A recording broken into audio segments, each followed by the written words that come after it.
If you train in a relaxed manner, which I really, learned from Danaher, if you train in a relaxed manner, not only do you get injured less, you're able to recall your techniques better because you're not in like a fight or flight situation. You're not only going to play your A game because your focus isn't to win. If that's your approach, if you're trying to stay relaxed, you're able to turn knowledge into skill at a faster rate because of the reasons that I just listed. That is going to equal more competition success in the long run than training hard for competition and developing the toughness or whatever.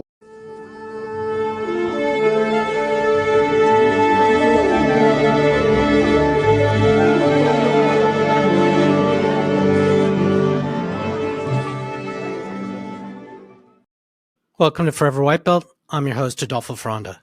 In this episode, we have Isak Ivanovic.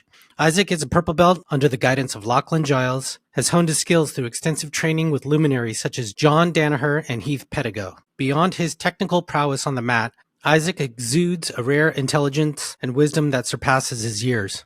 It's evidence that he is destined to become one of the great coaches in the future.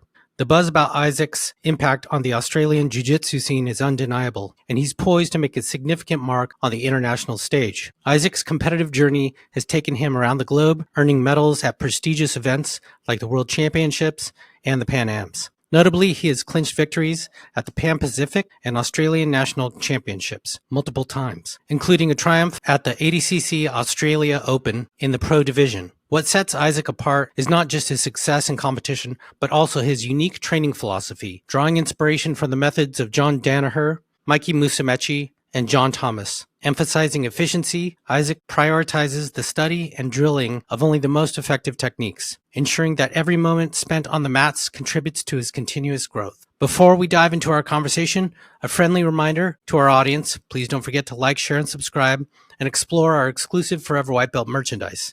And with that, I give you Isak Ivanovic. Isaac, welcome to the show, man. Thank you so much for having me. Appreciate it. Happy to be here. Yeah, I'm a fan. I've actually been really amazed by a lot of your social media work. It's a lot of fun, especially your IG. Really great stuff. No, thank you. Appreciate it. I put a lot of effort into it. I really try and, there's like a lot of Instagram channels and their focus is kind of just like getting as many views as possible. They'll put techniques or submissions that aren't really high percentage or don't really work, but they kind of look flashy to the untrained person. But I always try to make sure that every single thing that I post is like highly effective, in any situation. That's kind of like my main intention with my Instagram is to really give like actual good technique that'll work for anyone. You are a purple belt under Lachlan Giles. You are in Melbourne, Australia, correct? Yes, that's right. Very interesting stuff that I see in terms of like your accomplishments. Pan Pacific champ, Nogi Worlds medalist, Pans medalist. You've really been making quite a splash. Yeah, thank you. I'd say my best achievement probably is winning the Australia ADCC Open, the Australian Nationals for the ADCC, and in the Pro Division. So I'd say the other accomplishments, they're at the lower belts and that kind of thing. And while they are difficult and I'm still proud of them, this is the one that I hold in the highest esteem, because there were some good people that I had to beat. Can you explain, how'd you fall into this whole thing? Yeah, absolutely. So the way that it started was I was actually around 13 years old and I wanted to get into martial arts. I had a friend, who was recommending me to do Muay Thai, and I had my uncle who was saying, oh no, do Kyokushin Karate. And, he was my uncle, he was going to drive me. So I went with him and I did Kyokushin Karate from about 13 to 21. And in that karate classes, we would actually do a little bit of grappling. So that was like my first intro to jiu-jitsu, or grappling as it were. And so, every, second or third class we'd put the mats out and we would like grapple. And I always found it fun, but like I never, the focus was striking, of course. And then when I was 16, my same uncle, he started jiu-jitsu and he was the one that actually got me into it. And I did my, my first class. I trained for about 2-3 months and, I stopped at the time. I just kept doing karate because, I wanted to focus on, high school and grades and all that kind of thing. And then so I ended up finishing high school. And when I was around like 20 years old in uni, I started jiu-jitsu properly. And I went to like a class. I did my first class. I got beat up by some, small Asian medical student, and I was like a lot bigger at the time. And I realized I have to learn this. And like from that day on, like I was just training pretty much relentlessly. That's interesting because you might feel like you got into it late, in 20, and then other people are like, what I see oftentimes is this pattern of, sometimes they start really young and then they'll drop off somewhere, in the whatever, 11, 12 age or whatever, or they stick with it and then they hit that like 16 time where you start discovering, dating and fun and parties. And so you quit then, and then you come back to jiu-jitsu much, much later in life or something, perhaps your 30s or 40s or whatever. Your pattern is interesting because you jump into it at an opportune moment also in university, after university. Exactly. And I think, just to add to that point, I know something that I've heard Mikey Musumeci say, because he's been training since he was a little kid, and he said that there were so many people in his kids' class growing up that were way more talented than him, that would have been amazing champions, much better than he was, but they stopped. And he basically credits a lot of his success is that he just kept going with it. And of course, he's amazing and flexible and has, amazing intellect for the sport and that kind of thing. But he says that, what helped him, get to the point that he's at now was just that he kept going. He didn't stop. And I think that's one of the big, differentiators in getting good at jiu-jitsu is just consistency, right? Pedigo and Lachlan Giles and your association with them. How did that all come about? I guess the way that it happened is in Melbourne, we had COVID and we had some pretty hardcore restrictions. And it was during that time that I was actually watching a lot of John Thomas instructionals. And I would say I was able to keep my normal schedule and routine training as much as possible every day, sometimes twice a day during COVID. It was a little bit difficult. We had some very hardcore curfews. I was watching a lot of John Thomas instructionals and I really liked the way that he taught. I felt like I developed a lot of very good skills during that period watching his open guard instructional. And it gave me a proper understanding of how to navigate jiu-jitsu and how to look at techniques, not by themselves, but to think about when to apply the technique at the right time within your system of techniques. And yeah, basically I felt like I improved significantly. And so after COVID ended, I went and I did Worlds. And I got to the quarterfinals, Blue Belt Worlds, and I lost to Danilo Ferreira, I believe his name is, and he won double gold that year. He submitted me and I realized, I was good against all my training partners, etc., but I had to, take things to an international level and get some better training. And at the time, the Pedigo documentary came out. I liked what Andrew Wiltie had to say, and I knew that John Thomas and Heath Pedigo had actually trained a lot together, so I believed in their training approach because it would be similar to John Thomas's, right? I took a crazy chance and I went and stayed there for about almost 2 months, and I did my Worlds camp for the next Worlds with them. And so I lived in the gym for 6 weeks. It was definitely a transformative experience to say the least. The training was very hard, but they have an interesting routine where they basically train very hard for about 5 days, but then they have 2 days of, just relaxing. It balances out like that. And it was just a really great experience. I got to meet a lot of people. Heath is amazing. Very helpful guys there. Once I came back, I got a real perspective for jiu-jitsu and what jiu-jitsu can be like and what people can be like in jiu-jitsu, where basically people are very giving. There isn't any cult-like behaviors or anything like that. It's just friends training with friends. It's not like this gym versus that gym. It's that friend trains with that friend. It doesn't matter what gym you're from. They were encouraging me to train with all the best people in Melbourne. And at the time, I wasn't really training with Lachlan. After kind of that experience, I came back and I wanted to start training with Lachlan. And, Heath Pedigo at the time was very encouraging of training more no-gi. At the time, I was just kind of into the gi. And of course, Lachlan's, one of the best guys in no-gi and happens to, be in my town. After that, I went and started training there a little bit. I liked the room. I liked the style. I did one more trip to Austin and trained with Danaher. And he really imprinted on me this idea of training relaxed and training at a slower pace and really trying to keep a medium intensity and beat people with technique versus, speed and strength and that kind of thing. And obviously in a tournament, you're going to use all your speed and strength, etc. But in training, to have that approach was really eye-opening. And I kind of felt like Lachlan's room would allow me to train like that. And so I started to train there more, and eventually I signed up, and he promoted me eventually, and that's how, we built that relationship, and now I train under him every day. Yeah, that's kind of the background of PSF and Lachlan and how that all kind of happened. Just a reminder to please give us a 5-star review on Apple Music and Spotify, and become a VIP member for only 99 cents a month. Get ad-free episodes at anchor.fm/foreverwhitebelt/subscribe, and check us out on Instagram at Forever White Belt Show. Go buy your Forever White Belt swag at Teespring, teespring.com/forever-white-belt. Check us out on YouTube now at Forever White Belt. Finally, if you ever get to beautiful Northern California, please come roll with us at North Bay Jiu-Jitsu in Marin County, just north of San Francisco. They're amazing instructors and everyone there are great people. Mention the podcast and get 2 weeks free. Wow, so you were in Illinois as well then? You spent that time there, huh? Yes, I was there in Illinois, yeah. I stayed in Mount Vernon, that town, and I lived in the gym. Is that the old academy or the new one? It was the old one, yeah. So just right after I left, a month or two after, they set up the new gym. But yeah, I was definitely one of the last people, I think, that got to experience that original Daisy Fresh. You're the second person in a row to mention John Thomas as well. He's such a phenomenal teacher, right? Absolutely. And I think he really breaks things down well. He takes a more top-down approach. He's not really talking about the specifics, even though he has videos on that. But he has a more conceptual, broad... He'll talk about a position and the options that you have in that position. And, for me personally, I really like that style. And I feel like the way that I explain it, or the way that I would articulate it, is he gives you like the blueprint of a position, as opposed to just having like the tools, and if you don't have the blueprint, you don't know where to use the tools. So when he gives you like that broad blueprint, I feel like it's easier to understand where to start using your tools, which would be your individual techniques. And I feel like, that really skyrocketed my understanding of Jiu-Jitsu. Are you primarily no-gi now, or are you still dabbling in both? I would say that I'm primarily no-gi now, but I still train gi nearly every day just because I teach gi at night and I roll with my students. I love the gi, it's amazing, but I feel like for a competitor, it's easier to get, more exposure, and it does seem like for competitive jiu-jitsu, it's moving into the direction of no-gi. I had an interesting conversation with Nicholas Marigali where I asked him if today in, 2023, if you were 20 years old or whatever, would you be like a gi athlete or a no-gi athlete? And, he said that, if that was the case, he would primarily focus on no-gi. And I took his advice, and I'm trying to develop as many skills as I can in no-gi. And the good thing about that is a lot of it still does transition to gi. And I feel like my gi has gotten better as a result of my no-gi focus.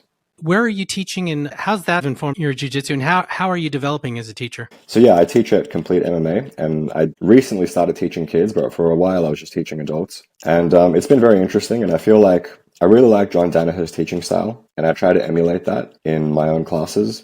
And in terms of, my development, I would say it really forces you to try and give people answers for a game that isn't necessarily yours. So it absolutely broadens your horizons. For example, I don't really play deep half guard, but one of my students likes deep half guard a lot. So for his sake, I'm going to go and research that topic. I'm going to watch him. I'm going to put myself in it, and I'm going to learn about it. And I feel like that makes me better, even because I'm not going to play it. But for example, passing deep half guard, I'm going to become better as a result. So I would say it's really helped me in terms of having answers for something that I may intuitively do. It really makes me focus on step by step what actually happens and what someone needs to understand to hit the move, versus I know the move intuitively and I may not know every detail that's actually needed to make the move successful, but teaching lets me, or forces me, to focus on understanding and articulating those details that sometimes may be intuitive for myself. You compete in heavyweight. Mm-hmm. That's right, yeah. So I imagine you're probably teaching people that are not heavyweights oftentimes, and, smaller individuals, etc. How are you dealing with that? Yeah, good question. I consider myself a guard player. An interesting kind of background on this is when I first started jiu-jitsu, I was, into the gym a lot. I was lifting, I was about 92, 93 kilos, which is 205, 210, something like that. I was at an MMA gym at the start. And so we didn't really learn that much guard. I played a little bit of close guard, but I was more doing takedowns and passing. And then I liked the Ezekiel choke a lot. And that's what I would do. And I was very flexible from years of Kyokushin karate. And we were drilling omoplatas one day. Being just a white belt, I have no idea what I'm doing. I didn't feel any pain, and I just tapped late. And I kept training on it. And one day it kind of just I was stuck up against the cage, and I was being pushed, and my shoulder just popped. And so I tore my rotator cuff. I was injured for a while. Couldn't train properly. It was actually a horrific injury to have early in my jiu-jitsu career. I lost a lot of my gains. I ended up being 79 kilos, maybe lost 10 kilos of muscle. And when I came back to jiu-jitsu, I couldn't really use my strength anymore. And it was there were a lot of big people there, so I couldn't take people down. How much later was that? Was that what, 12 months? Yes, about 12 months, maybe a little bit more. It would have been earlier if I understood rehab and all that kind of stuff that I do now. But at the time, just being a young white belt, I didn't really have a grasp on that. And so I was forced to play guard. And there were a lot of people there that were 100 kilos, and I couldn't take them down. And I was forced to get beat up. And it's different to a 60 kilo person, playing guard against a 100 kilo person. But I want to say that I have that experience of being, lighter than people and just getting beat up and having to play guard and having to, rely on technique and all those things and frames and that kind of those concepts. And so, like I said, it's not exactly the same as a very small person, but I empathize with those people, and I know where they're coming from, and I have that experience. And so I feel like I know what to teach them.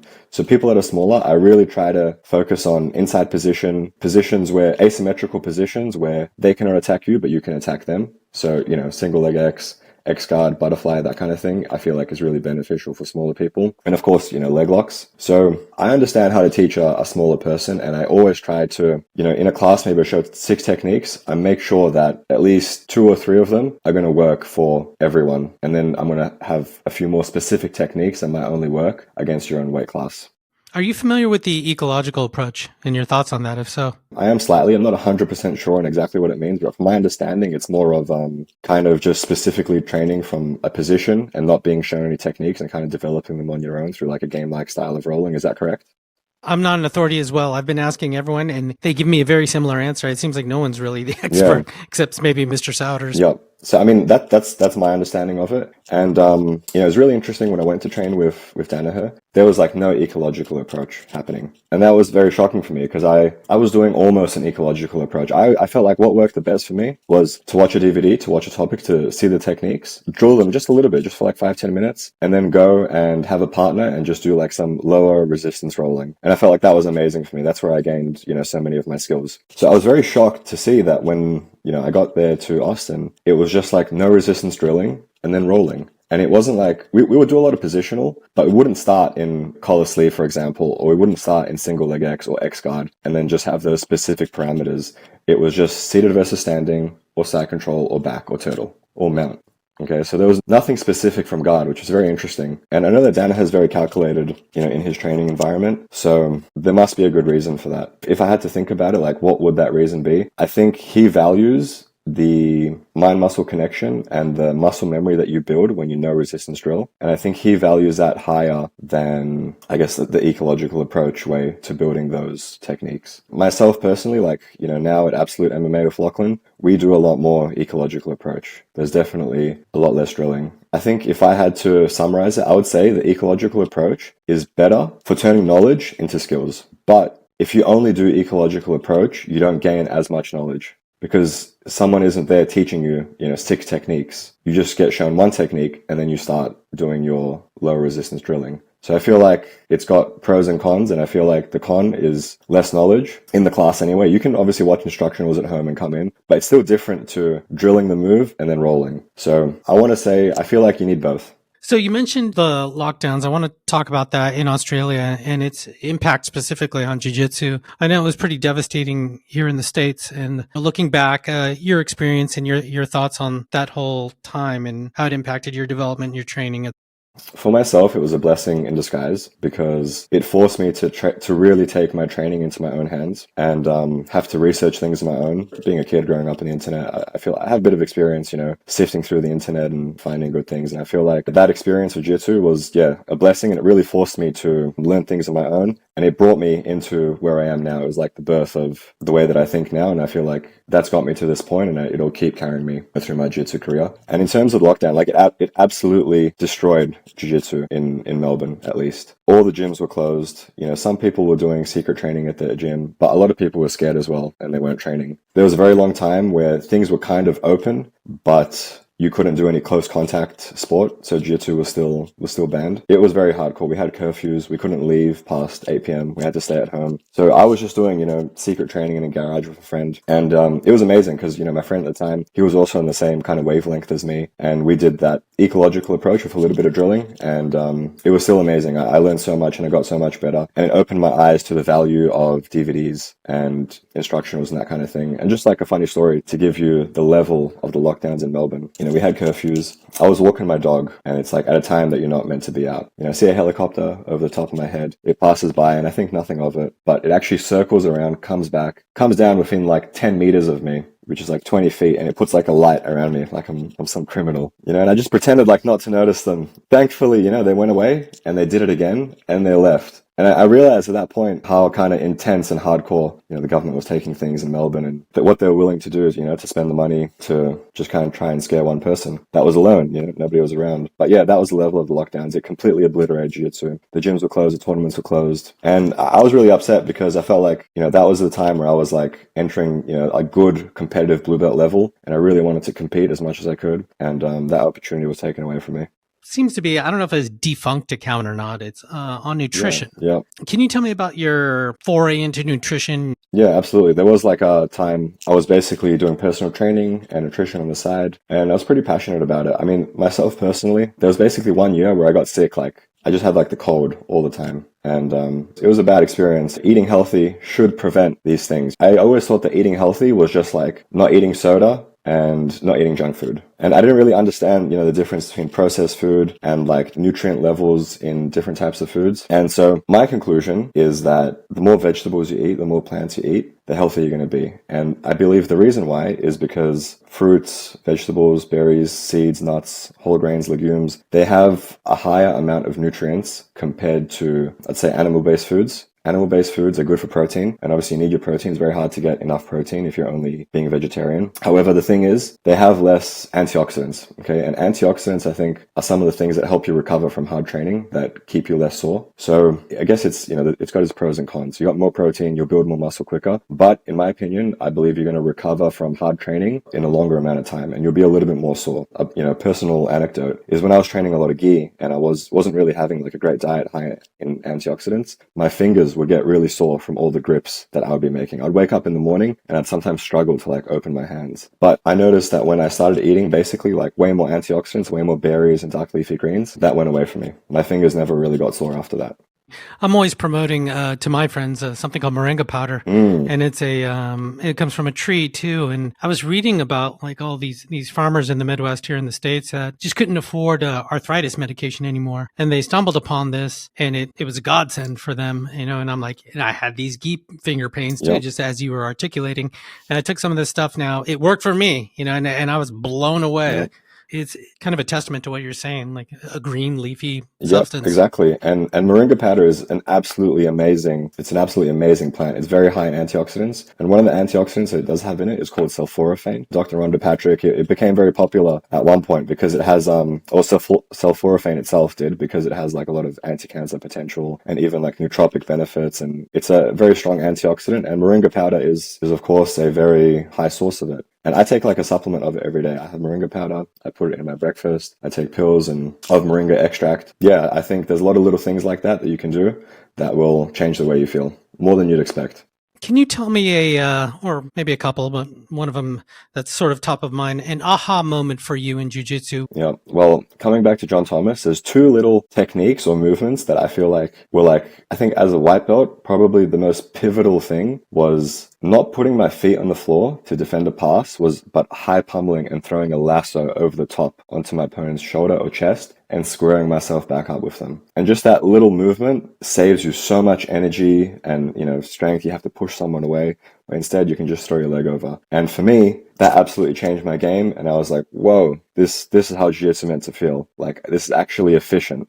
John Thomas said the same, and obviously that's where I learned it from. And when I started doing it myself, I feel like if you just teach that to somebody and someone gets good at that, like their guard retention just improves by like 100% at least. Like if you teach like a white belt that move and they're very good at high pummeling and throwing the foot over and squaring back up, they get their guard pass way less. And if they have like at least one or two good moves from guard that they can use, they're almost like going to be able to start winning against blue belts.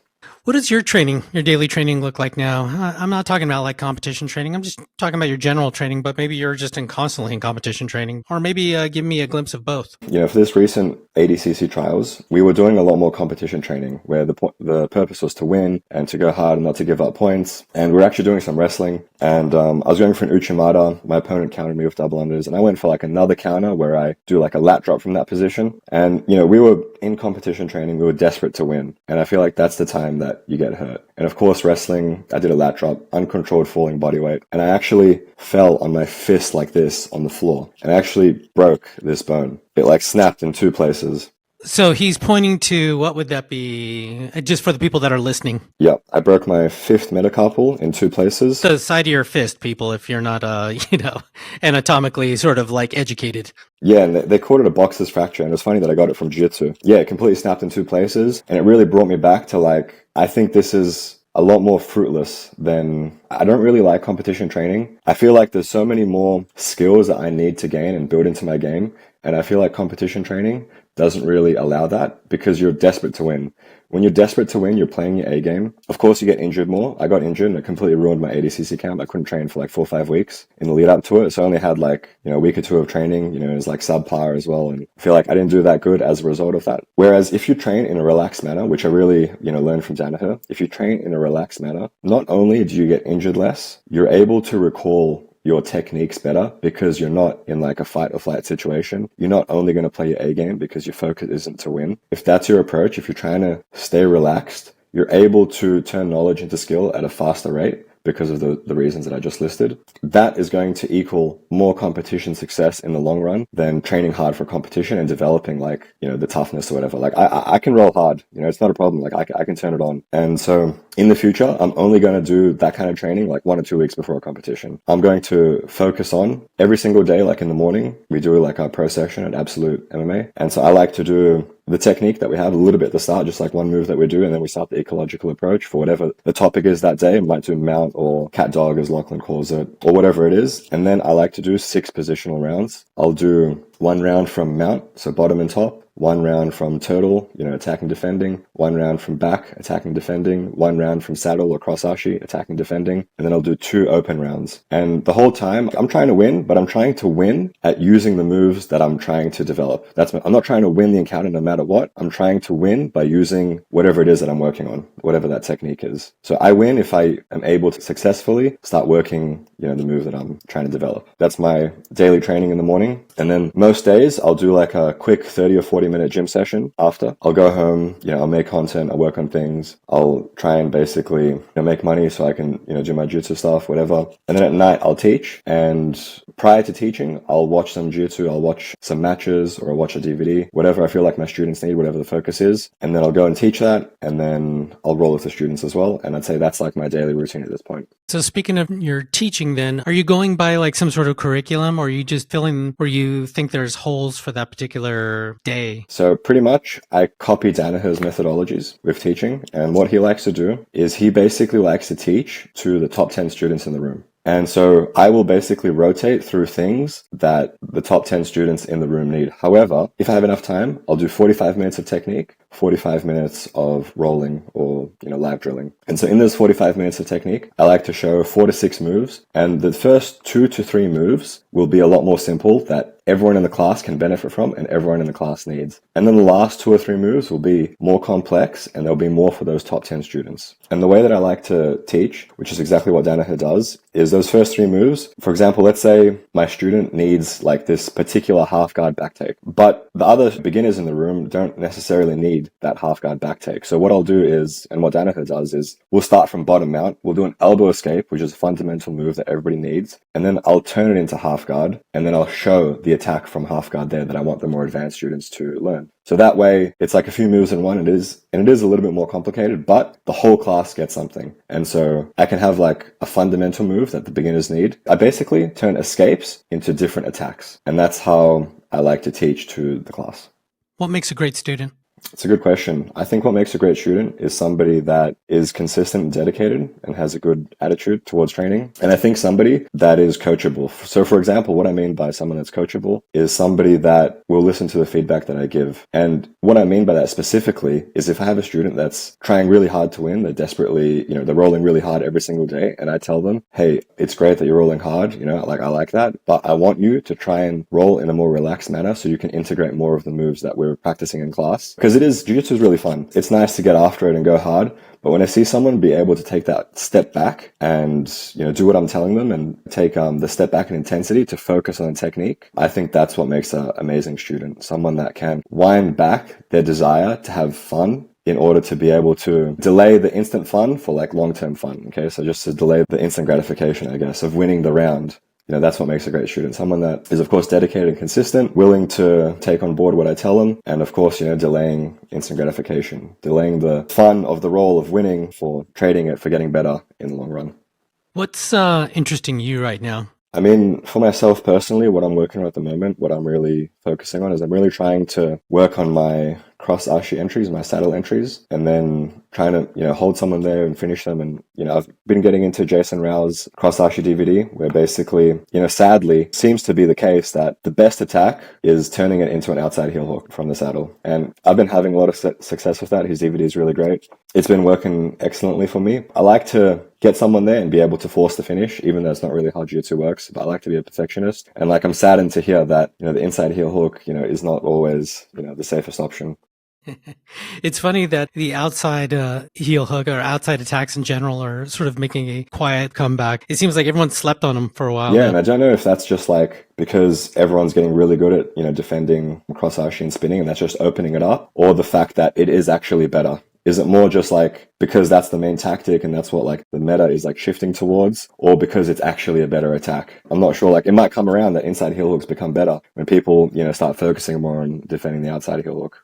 What do you feel is the current meta in jiu-jitsu right now? In Nogi, I think having good wrestling and then having a good guard that I think like, for ADCC, that's obviously where Nogi is going towards. I feel like the meta for ADCC is having a very good guard for the no points period and attacking submissions, and then, standing up and being able to wrestle. And I feel like the interplay between threatening guard and like coming up, which will then potentially force them to come back into you. And I think being good at that push-pull dynamic is, giving people a lot of success in Nogi competition. But then again, at the same time, you see people just, wrestle and stall and win like that as well. But in terms of, having good jiu-jitsu and progressing in the positions and actually engaging, I feel like inside position coupled with coming up and threatening wrestling and then coming back into you is, I think, one of the most effective tactics available currently. How is the wrestling in Australia, Melbourne? It's totally different to the US, of course. We don't have, wrestling in high school or anything like that. We don't even have much of like a sport focus in high schools. So what we have in Australia is we have a lot of Iranian wrestlers that basically migrated here at some point. And we do have Commonwealth wrestlers. We have basically a few pure wrestlers that we bring into jiu-jitsu classes and we learn pure wrestling from. And it's still helpful. We 100% need that. But there's just like a little bit of a paradigm shift between like pure wrestling and jiu-jitsu. And that like we need to basically work on the interplay between jiu-jitsu and wrestling, which doesn't get taught by a lot of these wrestling coaches. And because we don't have wrestling, in high school at all, we still need that. We still need to learn all those fundamentals. But I would like to see more coaching where there's like a little bit more of a jiu-jitsu focus in terms of like, head placement and exposing your back and that kind of thing, or like the submission opportunities and back exposure and taking advantage of that versus like just getting the butt to the ground for the points.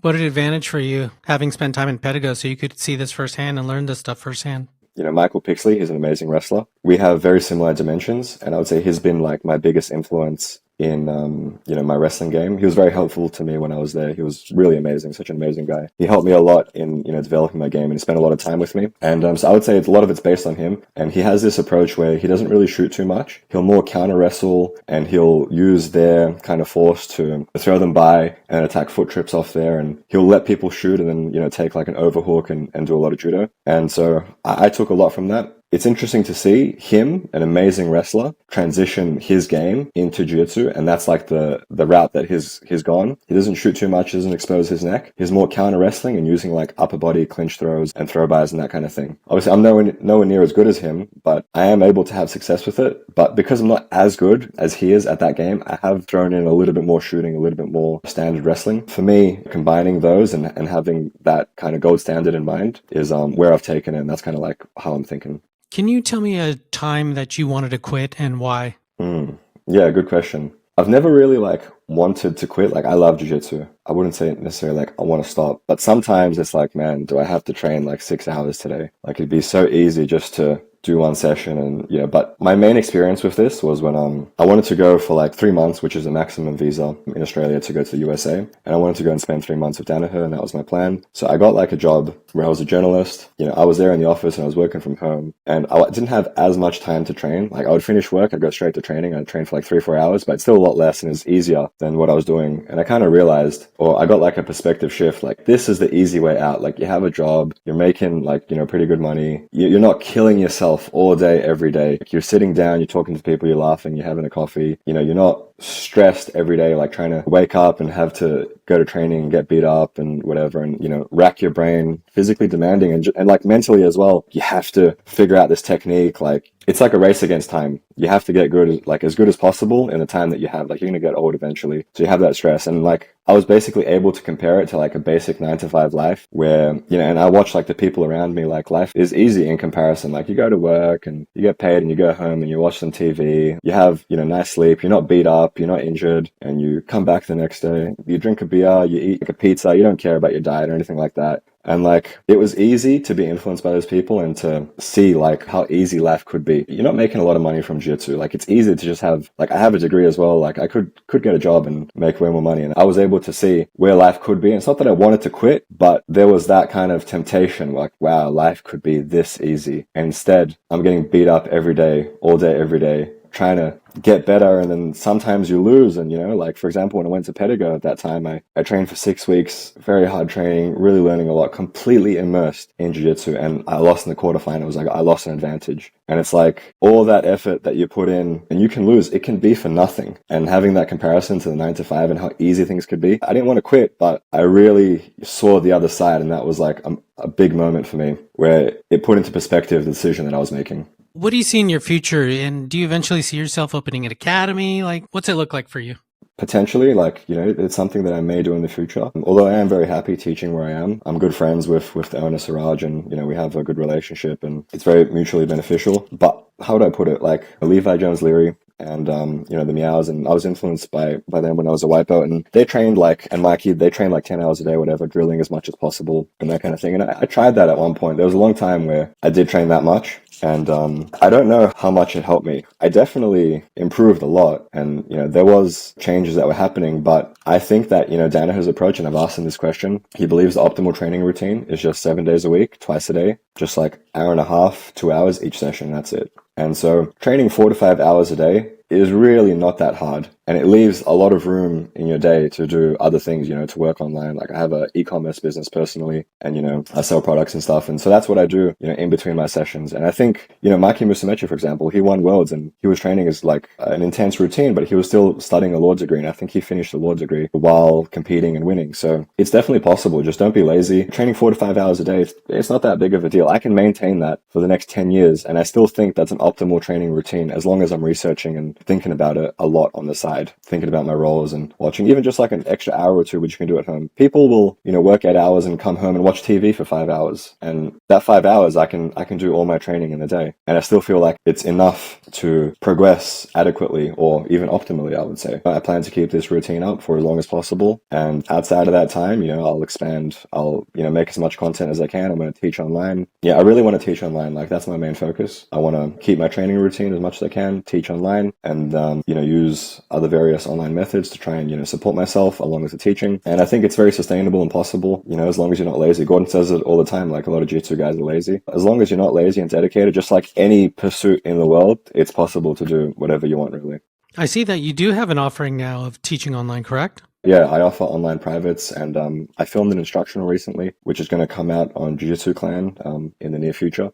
The development of your IG and YouTube, they sort of go in hand as it's video work. How are you planning all this stuff out and executing it? I mean, the quality is really nice. Your rash guard is terrifying. Can you talk about all of it? It's really beneficial, I think. I felt like it was, not to say it was low-hanging fruit, but being able to put your information online, there's a lot of people that want to see what you have to say. And I've spent a lot of time developing the skill set, and I definitely know a lot about jiu-jitsu. I've trained for like 7-8 years, and very condensed in that time. There was, I've put in heaps and heaps of hours, way more than a normal person that's trained for 7 or 8 years. So yeah, I've developed a lot of knowledge, and I think people can benefit from the knowledge. And I'm pretty good with tech and all that kind of stuff, so I wanted to try and bring it to the people online. And, what better vehicle than social media? Yeah, like I was saying at the start, my intention is to give people amazing technique that's actionable and it will work for them. And, often you don't know how to start. And when I first started, like, my videos were pretty crap. I didn't have, a person that was following me around to get good shots. It was just like a tripod and that kind of thing. But it sounds really cliche, but just start and you'll improve over time. A really good quote that I like on that topic is, shoot the gun and then adjust the aim later. So as long as you shoot, you're still going to be moving in the right direction. But if you don't do anything, you're never going to get good at it. Slowly over time, you start to learn how to get better and better. You see what people like. And of course, there's a real balance for me between what will get me more views and what is really valuable to people that actually train jiu-jitsu. So for example, like, I see some Instagram pages that,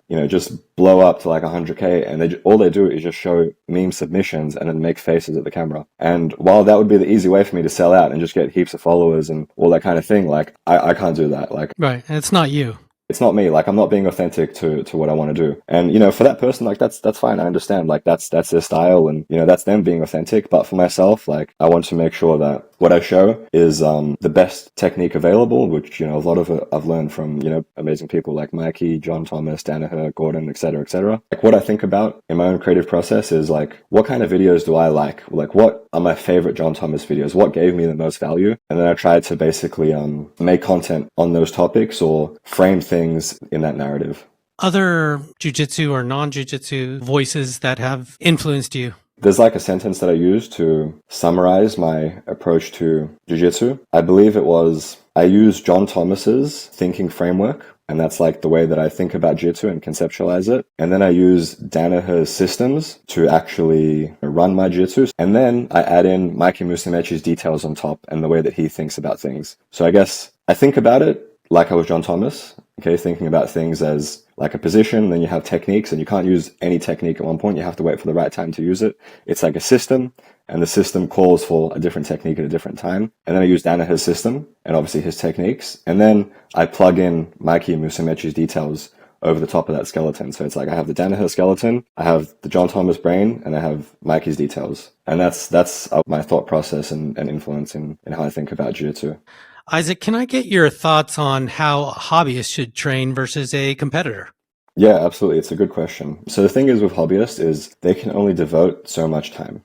They need to basically make sure that the time that they're investing is very, very valuable and condensed. So obviously, some hobbyists, their intention is just to be part of the community and benefit from jiu-jitsu that way. But if there's a hobbyist who's looking to, improve with the time that he's given in as short a time as possible, I think that first off, you want to be at a good gym that has a good, knowledgeable coach. And I think that's absolutely key because it's a good analogy. Like if you want to learn jiu-jitsu, you have to immerse yourself. Like you want to learn Japanese, you're going to learn the quickest when you throw yourself into Japan and you have no other choice. So I think being at a good gym is kind of like an analog to that. Like you're in Japan where everyone speaks that good language. And so you want a coach that's up to date with things, learning, still curious about jiu-jitsu. So I think that is going to be, one of the most important things that you need as a hobbyist, because your coach is going to be your main source of technique. You don't have all the time in the world to watch DVDs outside of that. You definitely want to be at a good gym. And then when you train, you want to make sure that you either ask your coach what kind of things you should focus on or focus on, whatever he's teaching, and really, really make sure that you're trying to work the technique that's being shown or that whatever you're working on. Yeah, it comes back to trying to win. Don't try to win no matter what. Try and put yourself in positions where you can practice on the things that you've been advised to practice on. So,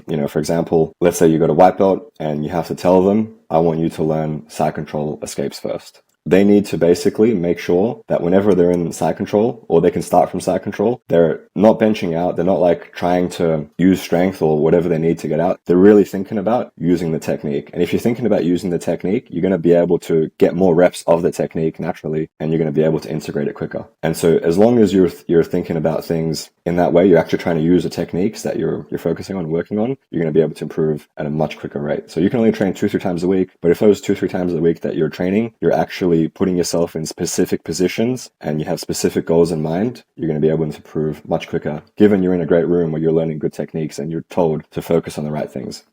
Well, Isaac, where can we get more information about you and everything that you're up to? My Instagram handle is just Isak Ivanovic JJ, and that's the same for my YouTube. So yeah, Instagram and YouTube are my main platforms. If you want to buy my rash guard that you see in all my reels, you can get it at mattmerchants.com. I have an instructional coming out from Jiu-Jitsu Clan very soon. I'll announce that when it's out. If you want to see more longer form stuff, check out my YouTube. If you want to see more condensed stuff, then definitely my Instagram. I reply to messages. If you guys have questions, feel free to message me and I can make videos for you guys. I'm here to give back. We will add links in the show notes to all that stuff. And again, thank you all for watching out there. I'm your host, Adolfo Ferranda. Remember to subscribe and like and share the whole thing, and consider the VIP membership, uncensored, and no ads and the whole shebang for less than $1 a month. Isaac, thanks so much for your time. I really appreciate it. No problem at all. Thanks so much for having me on. I hope the listeners all enjoyed it as well. Thank you. All right, everyone. Thanks so much. See you guys next time.